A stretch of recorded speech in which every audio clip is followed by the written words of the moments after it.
Hello everybody, welcome back to the channel. This is Truck Guy Joe. We had our first big snowstorm for January. You guys might have seen the news kind of sweeping across the country. I'd say here in Erie, PA, we got about maybe 12, 14 inches of snow.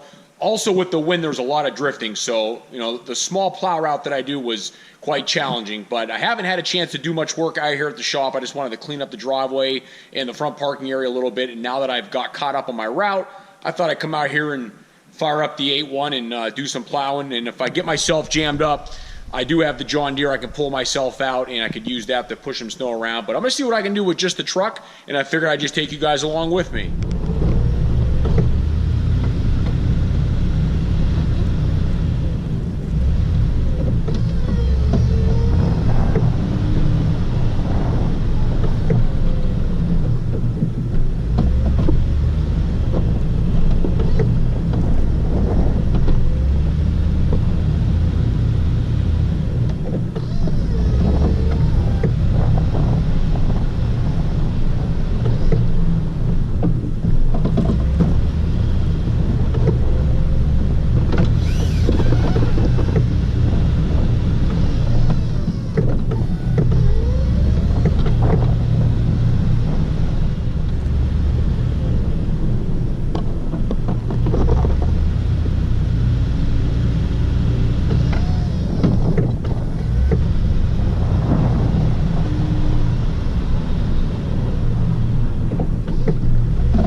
But that's going to wrap it up. I mean, I have stakes marking all the barriers, you know, call it the out of bounds, if you will, where all the grass is. And my goal is to always try not to hit gravel and just skim it across, let it freeze and let it pack a little, because I try not to make a lot of work for the springtime having to clean up a bunch of gravel. So I just try to float it the best I can and not get too close to where all the stakes are, just so I don't have to rake gravel come springtime. So more stuff to come. Appreciate you guys watching, and we'll see you on the next video. Take care.